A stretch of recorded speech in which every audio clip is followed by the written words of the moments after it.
Bienvenidos un día más al mensaje esta tarde de la palabra del Señor. Hoy por misericordia de Dios me ha correspondido acompañarles y compartirles una porción de la palabra, compartir una reflexión de la palabra. Y créanme que no es fácil, es una gran responsabilidad, pero creo que también es una gran bendición. Agradezco a Dios por poder estar con todos ustedes esta tarde. Veo que hay muchos hermanos conectados y eso es muy bueno. Y les voy a contar que efectivamente yo tenía una palabra para ustedes de días.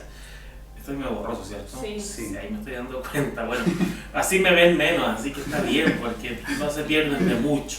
Esa es la verdad. Pero...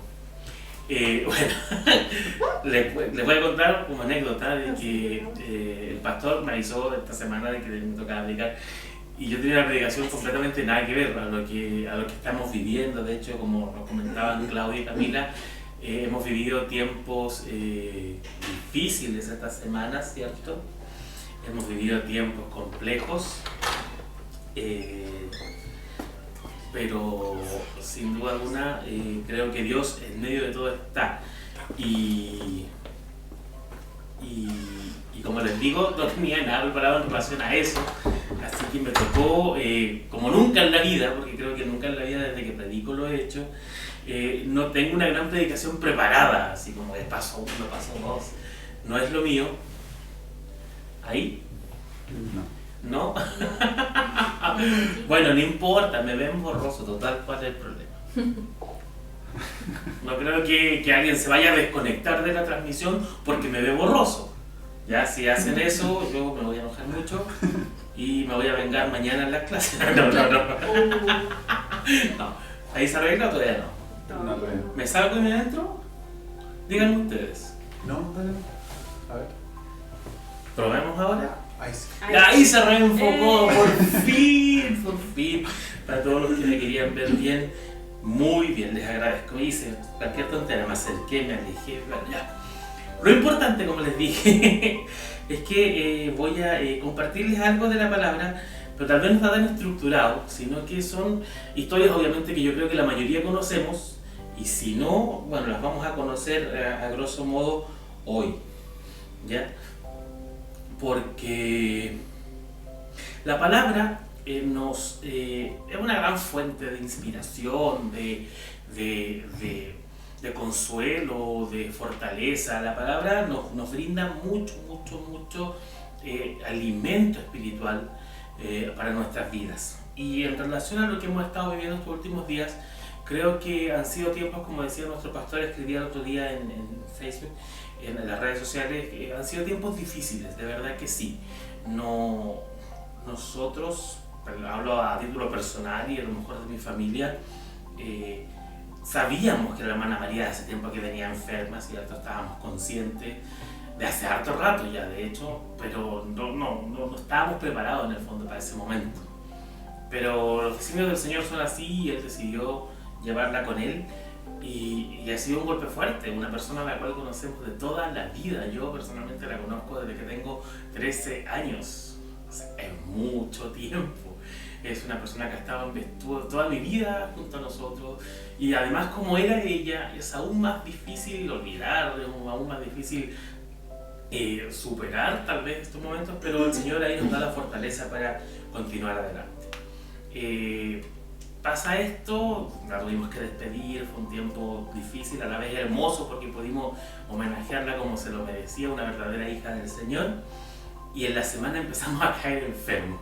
Mi pastor cayó enfermo, a Camila, Felipe, y ahí de uno en uno. Janet también tengo entendido que se enfermó, Priscila, y la hermana Carmen. Y ahí empezaron a caer como piezas de dominó.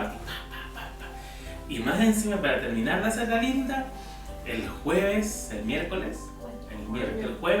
nos avisan en la mañana tempranito que también el Señor ha decidido llevarse a Elcita a su presencia, una niña muy joven. Elcita tenía solamente 37 años, una niña realmente, y obviamente también nos vuelve a golpear duro porque a pesar del poco tiempo que la conocimos, pero la llegamos a querer mucho, una niña con una personalidad muy especial, muy calladita, ella muy reservada, pero muy dulce a la vez, una persona que nos alegraba con su presencia y con su calidez. Ella era como muy tierna, era muy especial, Elcita. Más encima ahora, este último tiempo, conocimos a su familia, a quienes les tenemos muchísimo cariño, a Lindsay, a Efraín, a Mariluz. Entonces fue otro golpe más que también de verdad fue bien duro. Estuvimos, gracias al Señor, acompañando a Marcelo junto a la familia para despedirla. Y pensando en esto, yo decía, pucha, ¿cómo me les voy a entonces dar una clase si no tiene nada que ver?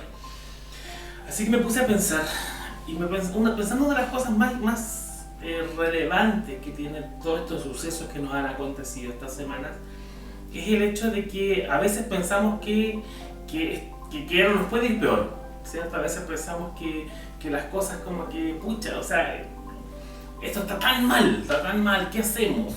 Pero ¿qué nos puede decir la Biblia al respecto? ¿Qué consuelo nos ofrece el Señor a través de su palabra? Y de eso es lo que les quiero compartir. Tengo un texto base que está en Isaías, si me recuerdan el número exacto, por favor. 43:19. Isaías 43:19 dice así en la palabra del Señor. Isaías 43:19. Lo leo junto con ustedes. Dice: he aquí, yo hago cosa nueva. Pronto saldrá a luz, ¿no la conoceréis? Otra vez abriré camino en el desierto y ríos en la soledad. Y este texto tiene un contexto hermoso, porque Isaías le está hablando a un pueblo que está muy mal, un pueblo que está pronto a ser encarcelado, a ser oprimido, y ven que no hay esperanza. Y muchas veces eso nos pasa en la vida.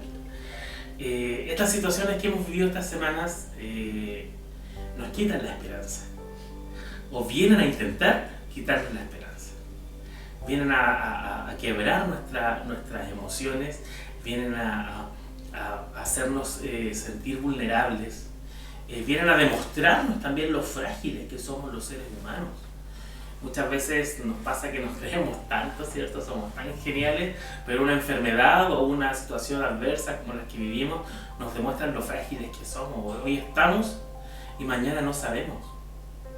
Nuestra vida depende y está en las manos del Señor. Así que por lo tanto creo que viendo este texto me gustó mucho, y por eso lo quise usar como central, porque Dios dice, o sea, aquí yo hago las cosas nuevas. Pese a que la situación hoy la vemos tan distinta, pero Él puede hacerlas nuevas. Él puede abrir ríos en los desiertos, Él puede abrir caminos donde no lo hay. Él puede cambiar todas las cosas. Y de eso les quiero compartir 3 historias muy cortitas, pero que yo sé que la mayoría las conoce, tal vez algunos no. Pero quiero, por ejemplo, recordar como primera historia, y uno de los ejemplos más grandes que tenemos en la Biblia. De hecho, la cultura popular lo menciona incluso, al paciente Job.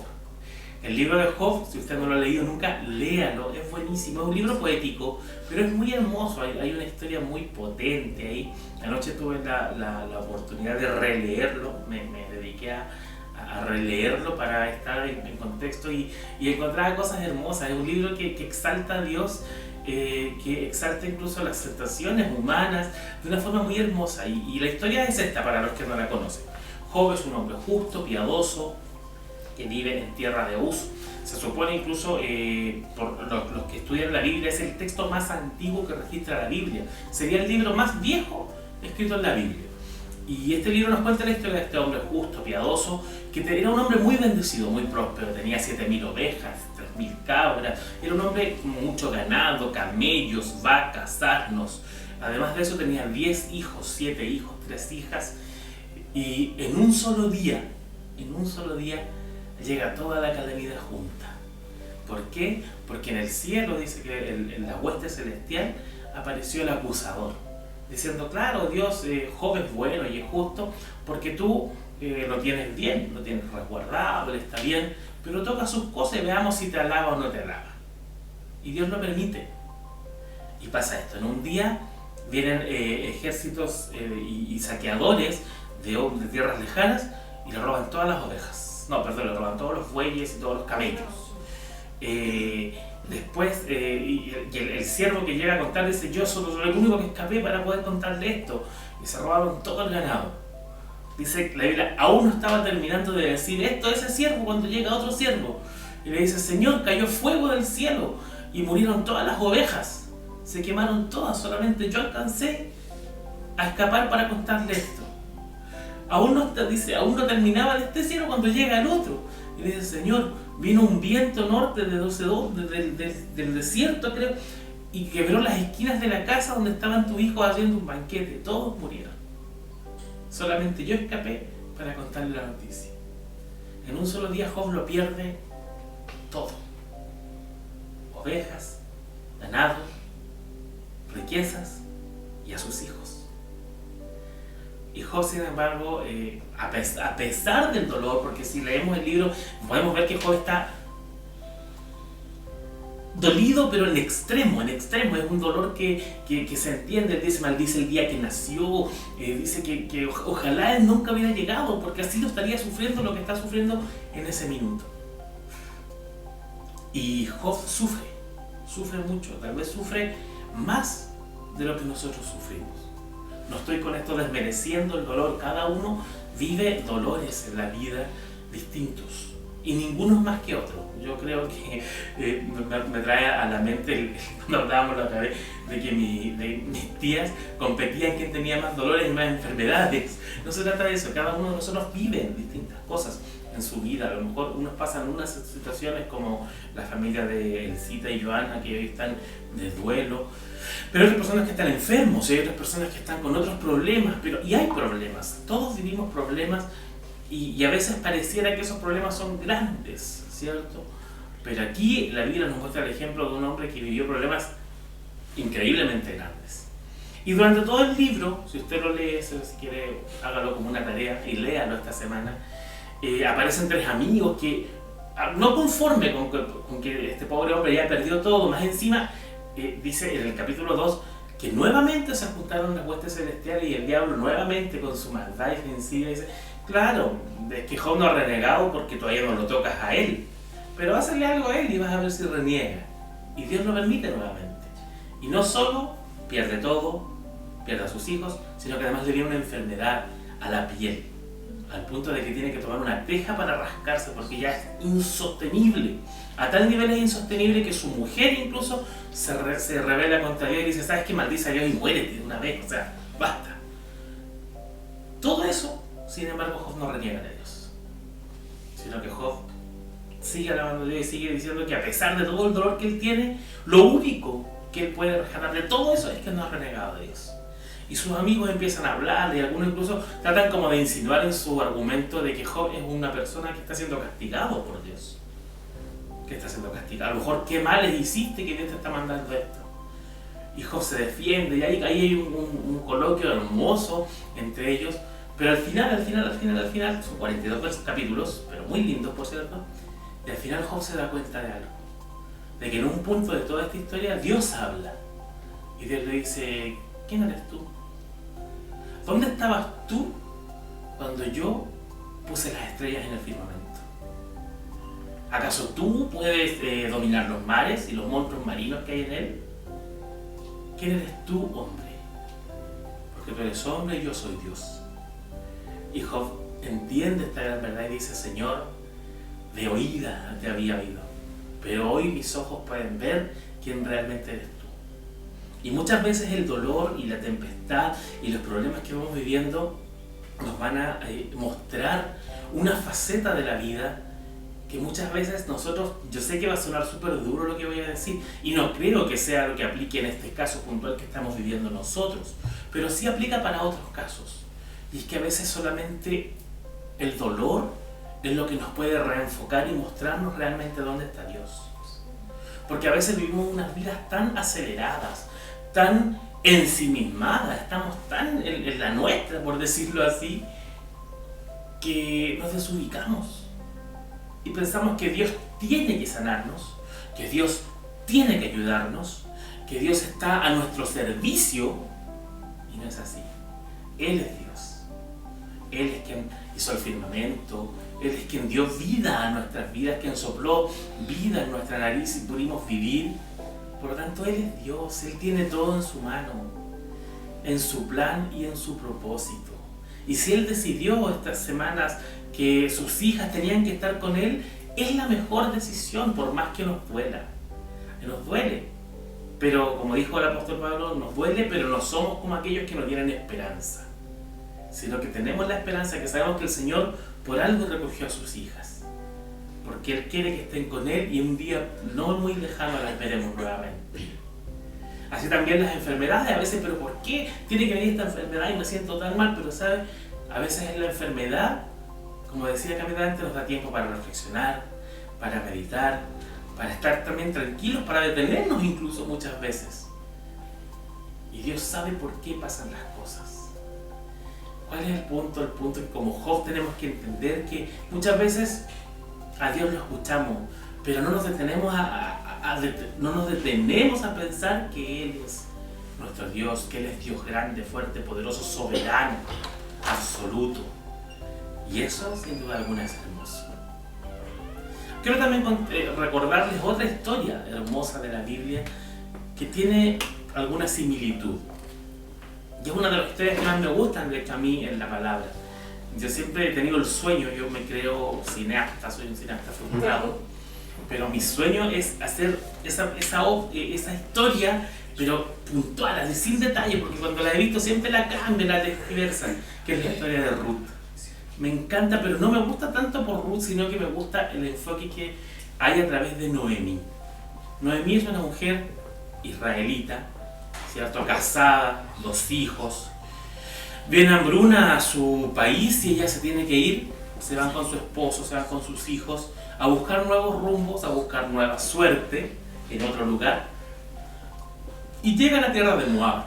Ahí hay prosperidad, ahí hay grano. En ese tiempo, lamentablemente, las sequías definían la prosperidad del lugar. Y en Moab no hay sequía, así que se establecen, los hijos de ella se casan incluso ahí en Moab, pero al cabo de 10 años toda la situación cambia. Y esa mujer que se fue con esposo, que se fue con hijos, en un breve tiempo se ve sin esposo porque su esposo muere. Y no solo su esposo, sino que luego mueren sus 2 hijos, Malión y Chelión. La situación de una mujer en esos tiempos, viuda y sin hombre que estuvieran por ella dando la cara, por decirlo así, era malísima. En esos tiempos una mujer dependía siempre o de su esposo, o de sus hijos, o de sus padres. Y esta mujer se ve en un minuto sin esposo y sin hijos, a tal punto que decide volver a su tierra y sus nueras, las que habían sido esposas de sus hijos, la quieren acompañar, y ahí hay una historia hermosa. Una de las nueras vuelve, una de las nueras se va con ella, y pasan muchas cosas. Les dejo también como tarea, léanlo, son solamente 10 capítulos, no, son 4 capítulos, solo 4 capítulos, pero muy, muy, muy lindos. Al final de toda la historia pasan muchas cosas, ellos vuelven a Israel, y en Israel existe una ley que hay una redención. Una persona que ha perdido todo, que ha perdido a su familia, la ley de Israel decía que no se podía borrar el nombre de un hijo de Israel. Por lo tanto, un pariente tenía que casarse con la viuda y tener hijos en nombre de aquel que falleció, y así ese nombre nunca se borraría de la historia del pueblo de Israel. Y Ruth es redimida por un pariente lejano, que tal vez no ni siquiera era el que correspondía, pero Dios acomoda todas las cosas, y Ruth se casa nuevamente, y no solo se casa, sino que se lleva a su suegra, porque no la abandona nunca, sino que es un gran ejemplo de fidelidad. Y al final del libro hay un texto que me encanta, que dice: las mujeres entonces del pueblo llegaron donde Noemí y le dicen: miren, Noemí, Ruth te vale más que 10 hijos. ¿Por qué? Porque Dios, a pesar de todo ese terror que le tocó vivir a ella, perder a su esposo, perder a sus hijos, estar en pobreza, al cabo de un tiempo Dios transforma todo. Y Ruth es restaurada, y Noemí también es restaurada a través de esto. Y no solo son restauradas, sino que luego dice que Ruth tuvo un hijo con su esposo, con Booz. Y este hijo fue Obed. Obed es a la vez padre de Isaí, y Isaí es padre del rey David. Dios la bendice no solo con restaurar su familia, sino que su familia llegó a ser la familia real de Israel. Dios cuando restaura, Él lo hace bien. Y pensaba en esta historia, ¿por qué? Porque muchas veces pensamos que las pérdidas que hemos tenido son fatales y nunca nos vamos a recuperar de esto y por qué pasó esto. Pero sin duda alguna Dios tiene planes que nosotros no conocemos. Y Dios puede de lo malo, de lo fatal, de la desgracia, como pasó con Noemí, sacar algo bueno. Y es duro, y sé que muchas veces no es fácil entenderlo, y tampoco, es más, me atrevería a decir, no podría pedirle a nadie que lo entienda cuando lo está pasando. Pero al cabo del tiempo, miramos para atrás y nos damos cuenta que Dios hizo algo porque su plan era aún más magnífico, y Dios, aún de eso malo, transformó y convirtió en algo bueno. Y quiero concluir con la última historia, que es Pablo, el gran apóstol Pablo, que Pablo no solo estuvo dispuesto a entregarlo todo, sino que Pablo, de haber sido un enemigo de Cristo, pasa a ser un apóstol de Jesucristo, y no solo un apóstol, sino que además es el apóstol a los gentiles. Pablo, si lo vemos fríamente, es el responsable de que nosotros hoy tengamos el Evangelio. Fue el instrumento que Dios usó para expandir el Evangelio al resto de las naciones, y a través de eso llegó hasta nosotros hoy. Y Pablo, hay un texto que me encantó, que le pedí que lo anotaran, que está en Corintios. 2 Corintios. En 2 Corintios 4. Del 7 al 10. ¿Dónde queda el teléfono? Acá. 2 Corintios 4, del 7 al 10, si ustedes lo quieren buscar ahí en sus casas, o si no lo pueden leer aquí, David lo va a proyectar. Pero es hermoso ese texto porque dice una gran verdad que Pablo nos comenta. Pablo dice así: porque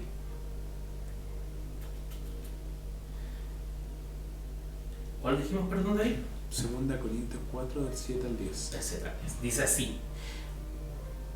No, perdón, vamos a leer el 8, no el 7, solamente el 8. Dice: estamos atribulados en todo, mas no angustiados; en apuros, mas no desesperados; perseguidos, mas no desamparados; derribados, pero no destruidos. Y esto es un fiel reflejo de lo que Pablo vive. Pablo no solo expande el Evangelio, como les decía, sino que Pablo es encarcelado. Pablo sale en libertad, vuelven a encarcelarlo. En un lugar donde fue a predicar, lo sacan casi muerto, porque los hombres de la ciudad decidieron golpearlo, y lo sacan en un canasto como muerto. Y ahí él, como que el Señor le permite que no estaba muerto, sino que sigue predicando. Pablo es acusado en otra parte. Pablo tiene que llegar incluso a apelar ante la justicia romana por su vida, porque empieza a ser perseguido. El que era perseguidor empieza a ser perseguido por la causa de Cristo. Y él nos escribe esto: estamos atribulados, pero no derrotados. Estamos, ¿cierto?, perseguidos, pero no desamparados; en apuros, pero no desesperados; derribados, pero no destruidos. Y eso creo que se nos hace muy latente hoy. Porque claro, las situaciones que hemos estado viviendo puede que nos quieran derribar, ¿cierto? Y derriban muchas veces. Seamos honestos, somos humanos, no somos cristianos que andan levitando todo el día. No, somos seres humanos, y por tanto nuestra carne se duele, nuestros sentimientos se duelen, nuestra salud se resiente, y no podemos decir, no, si estamos súper bien. Como decía una predicadora que me encanta, decía que en una iglesia donde le habían enseñado que tenía que decir: estoy bendecida, prosperada y en victoria. Aunque se estuviera muriendo, tenía que decir: bendecida, prosperada. Y no es así, no vivimos desde 24/7 bendecidos, prosperados y en victoria. Tenemos dificultades. Muchas veces somos atribulados, ¿cierto? Pero, como aquí nos dice el apóstol Pablo, atribulados, pero no angustiados. Porque estamos tristes, es verdad. Estas semanas han sido complejas, pero tenemos una esperanza. La esperanza venidera de que el Señor muy pronto viene por nosotros y nos volveremos a reunir. Estamos en apuros, ¿cierto? Muchos estamos enfermos, estamos angustiados. Yo sé que hay personas que se toman con más preocupación esto de las enfermedades de hoy en día. Surgen nuevas enfermedades. Ahora está surgiendo una nueva enfermedad que está de moda, que ya están desesperados porque llegara a Chile, creo que ya llegó, que es la viruela del mono, que están todas... Aparte de nosotros, seamos honestos, como sociedad nos encanta todo esto. Así que, pero así estamos, pero no tenemos por qué estar desesperados. La palabra es clara, en los posteriores tiempos, ¿cierto? Van a haber plagas, pestilencias, hambre, incluso vendrá, dice la palabra, pero nosotros no podemos caer en desesperación. Incluso es más, podemos estar siendo derribados por todas estas situaciones, pero no destruidos, porque nuestra firmeza, nuestra solidez, lo que somos, no está cimentado en lo que vivimos, está cimentado en Cristo.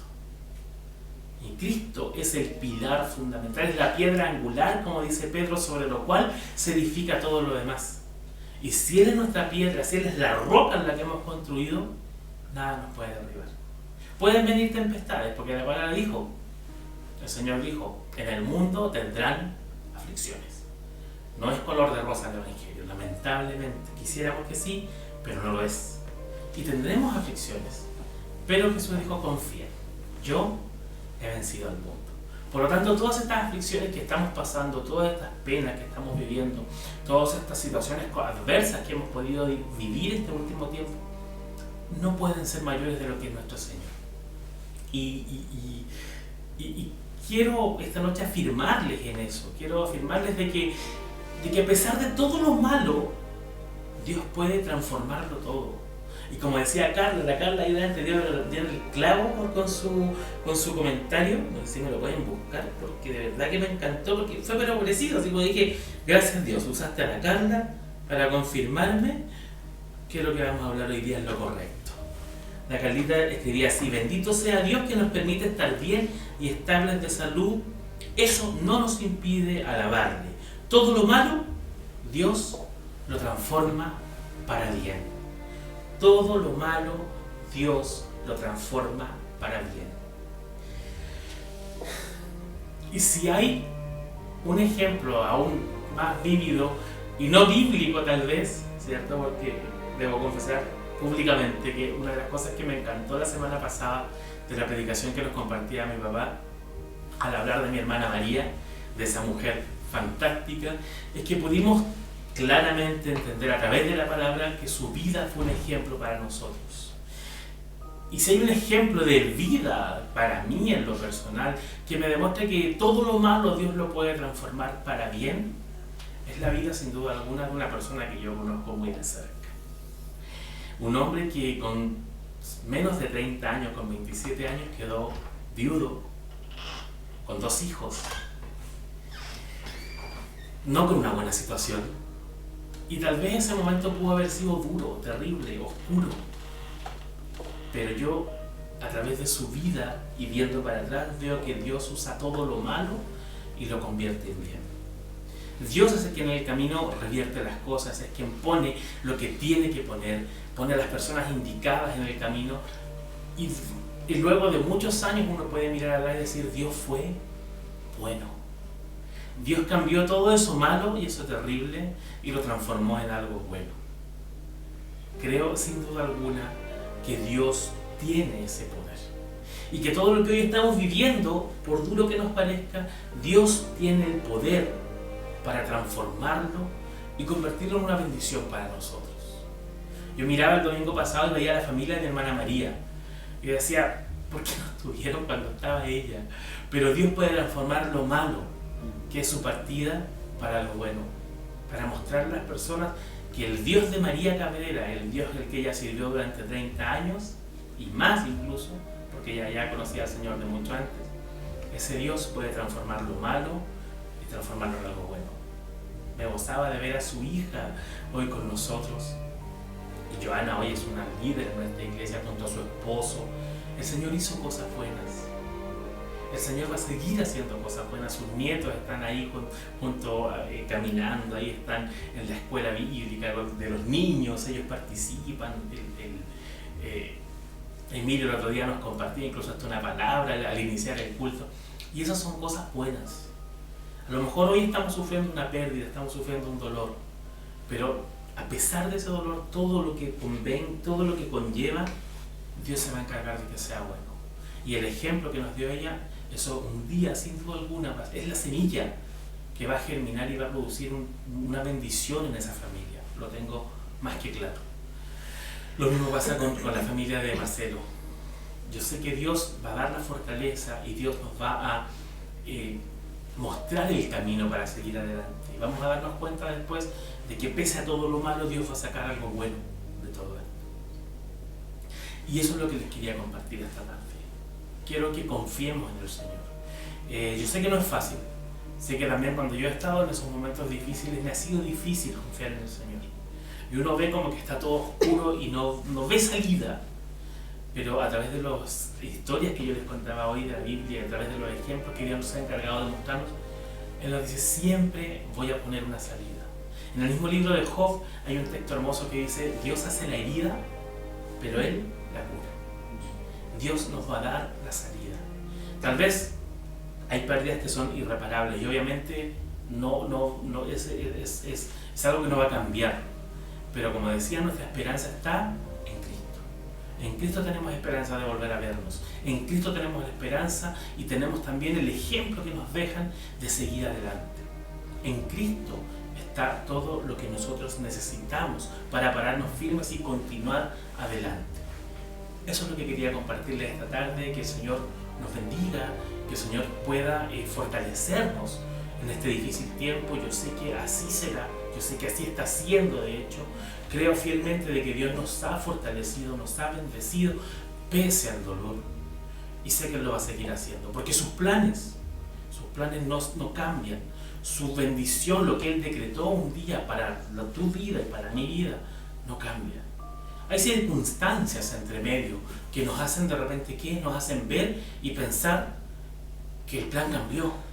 Pero ¿cómo? Si Dios tenía un plan para mi familia, ¿qué pasó? Pero los planes de Dios no cambian. Lo que cambia son las circunstancias. Pero nosotros, pese a las circunstancias, seguiremos confiando en el Señor. Seguiremos aferrados de su mano, seguiremos sabiendo, no solo creyendo, sabiendo que Él está con nosotros, por nosotros, y que Él nos va a sacar adelante porque su voluntad y su propósito es más grande. Y su voluntad y su propósito para con nosotros es perfecto. Que Dios les bendiga mucho, queridos hermanos, esta tarde. Que el Señor nos fortalezca, nos bendiga, nos ayude a mirar, como les decía delante del ejemplo de Job, correctamente.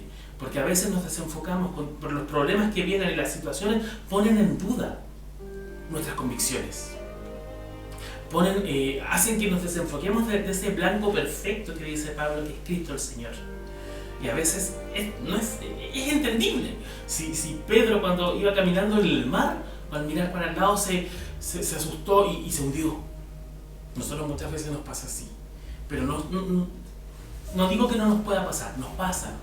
Pero lo importante que es que como Pedro en esa situación, digamos, Señor, socórreme. Y Él está dispuesto a tendernos su mano y a nuevamente reenfocarnos para que su plan y su propósito se cumplan en nosotros. Que Dios les bendiga mucho, sean todos muy bendecidos, que esta semana el Señor nos pueda hablar, que el Señor nos pueda guiar, que podamos tener momentos con Él que sin duda alguna nos van a ayudar y nos van a hacer crecer un poco más en este hermoso camino con el Señor. Sean todos muy bendecidos y muchas gracias también a Dios por permitirme compartirles esta tarde este mensaje del Señor.